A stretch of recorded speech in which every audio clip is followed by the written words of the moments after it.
What's up, you guys? So far, so good. Thank you guys so much for your support this far, and I really look forward to continuous support with you guys as we keep on growing, as we keep on indulging more and more in several other episodes coming up. And so, in today's episode, just going straight into what we're going to be talking about today is just about motherhood. And this takes us right back to the women of Christmas that we talked about in the first episode. If you didn't get a chance to listen to that, you still have that chance. You can go back and listen. But we are going to be talking about Mary and Elizabeth. And so if you know the story of Mary and Elizabeth, by the time Mary was being given the message from the angel that she was going to be expectant, her relative Elizabeth was already 6 months pregnant. And so you can already see the theme of motherhood in the season of Christmas, and which is very obvious because, by the end of it, at Christmas time, a baby is born, right?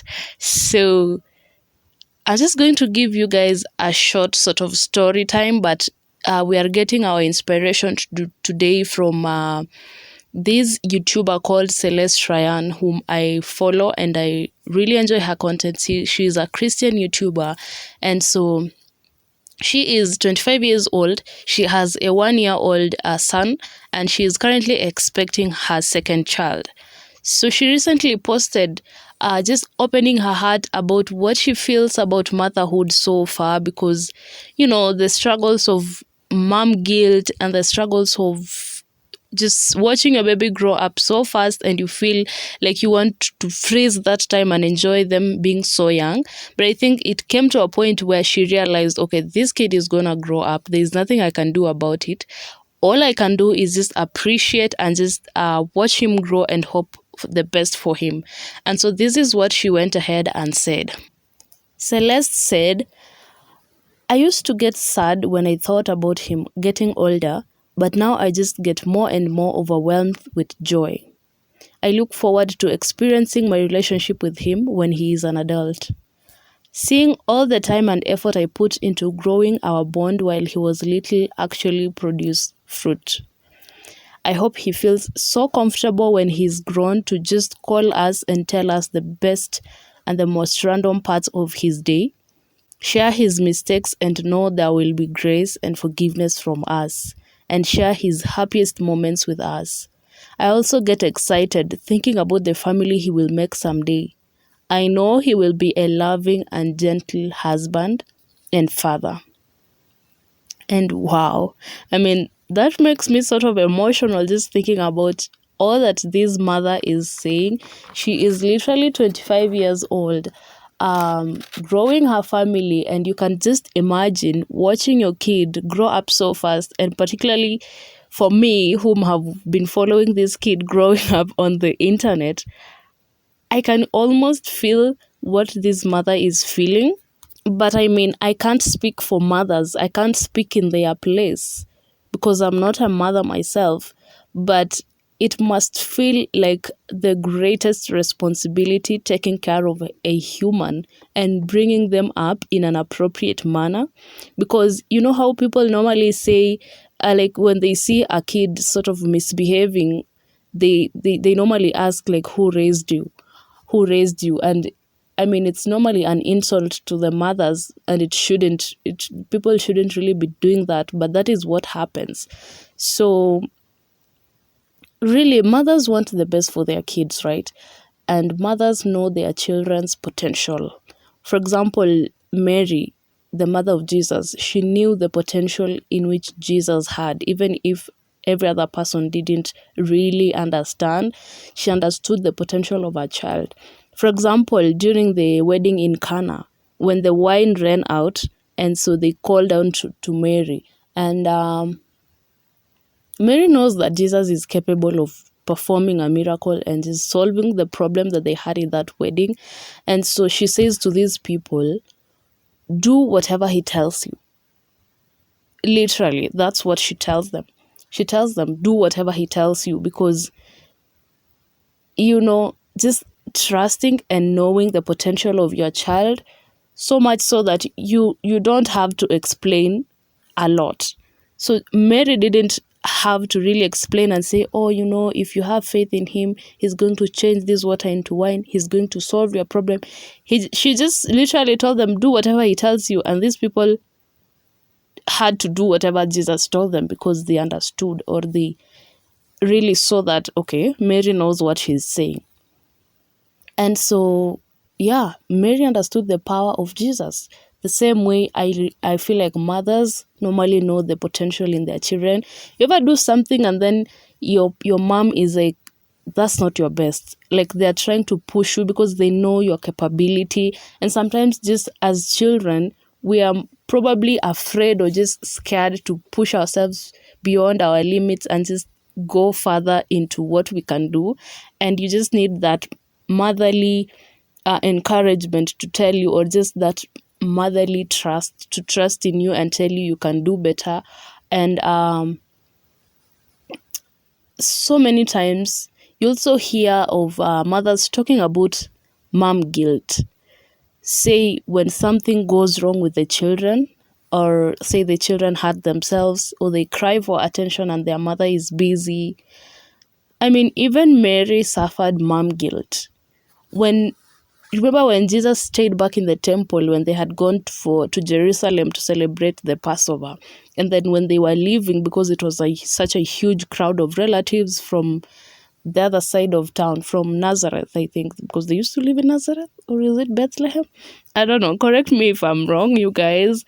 So when they were coming back from Jerusalem, Jesus stayed back in the temple, and literally Mary and Joseph didn't realize that their kid wasn't there with them. And I'm laughing because this is sort of funny.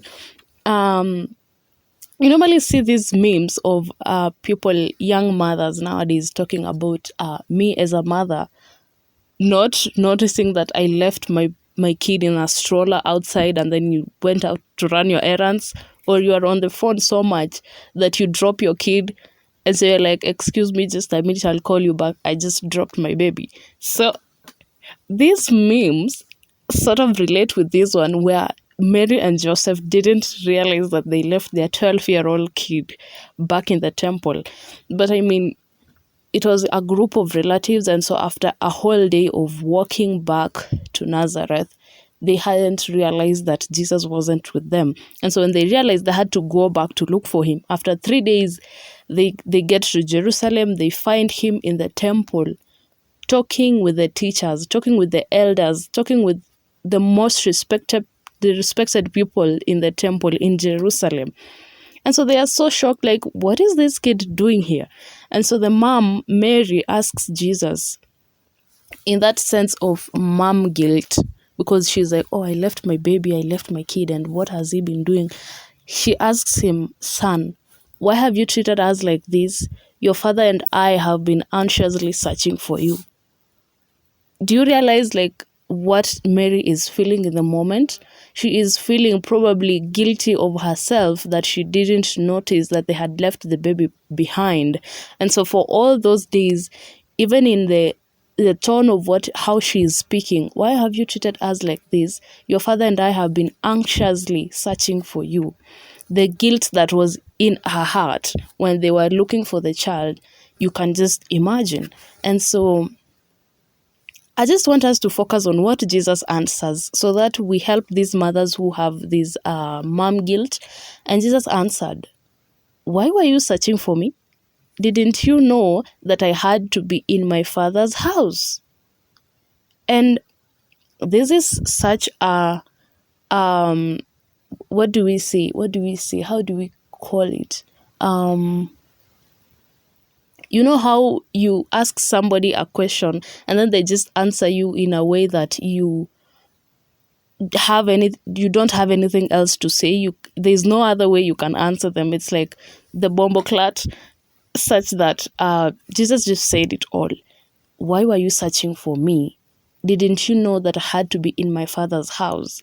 So just the same way, not literally, but you know how how much mothers may feel guilt, for example, during the first day of their kids going to school, or during the first day that they have to go out of the maternity leave, just to go back to work and feeling so guilty of leaving their kid behind.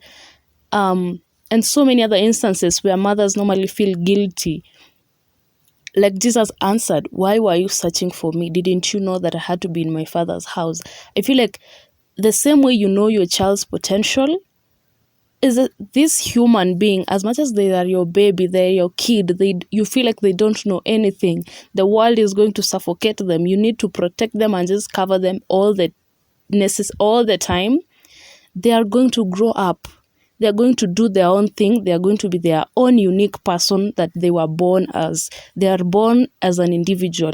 Your job is just to be there for them, to protect them, to pray for them, to hold their hand until they can walk on their own. For example, the birds, how you ever seen the eagle teaching their chick how to fly?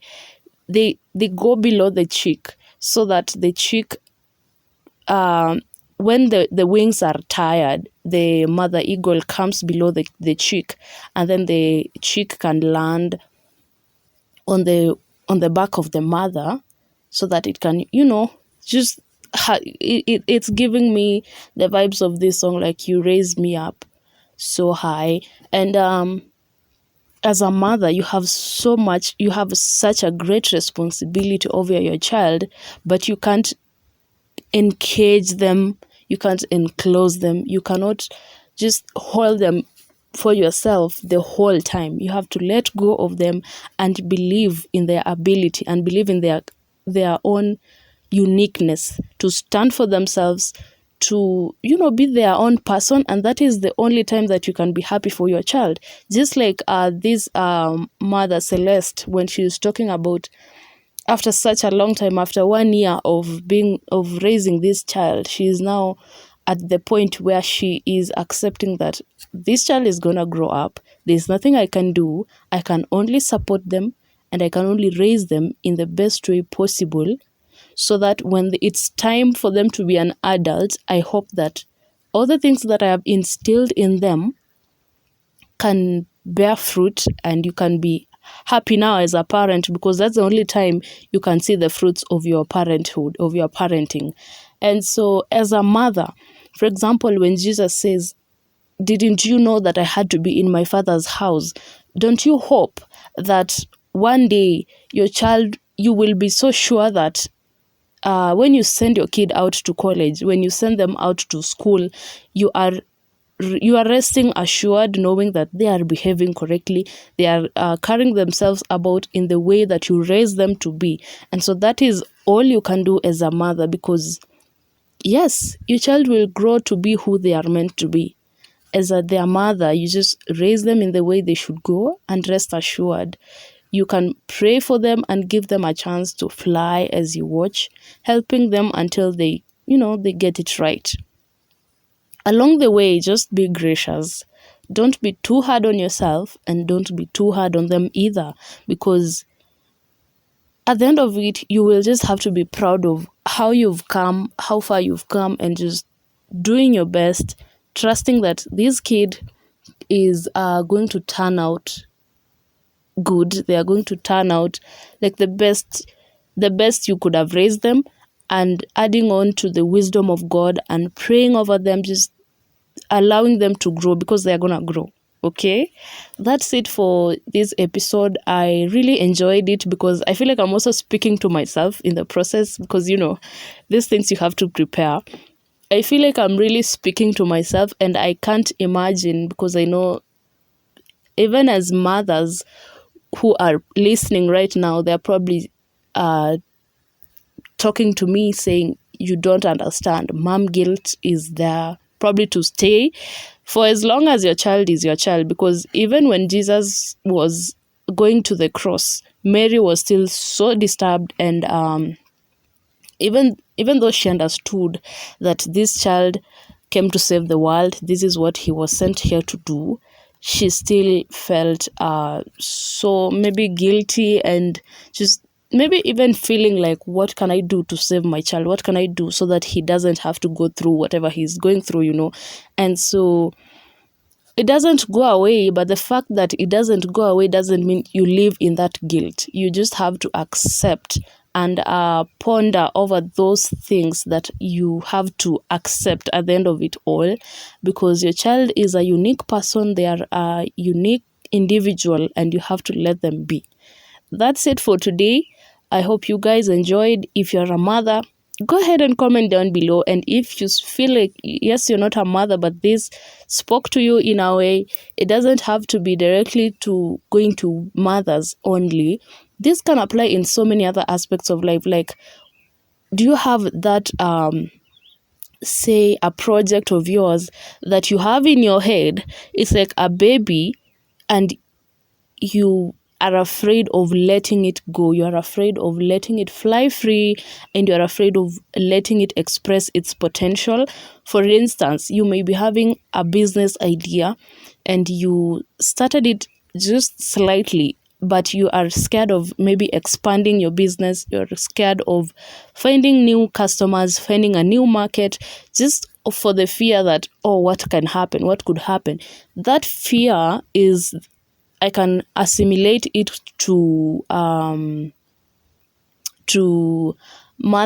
guilt, whereby you feel so afraid of the next step. You are so afraid of, why did this happen? This is my fault. I shouldn't have done this. I should have done this instead. I mean, life will happen. At the end of it all, life will happen, and you can only be there to live life and to allow things to flow as they should, and hope and trust and hold the faith, praying along the way, knowing that your business will grow into its potential. Your child will grow into their potential. Okay, so that's it for today's episode. I hope you guys really enjoyed. If you haven't already, please subscribe, hit the subscribe button, drop a like, hit the notification bell so that you don't miss any of the episodes that are coming up, and I will see you in the next one.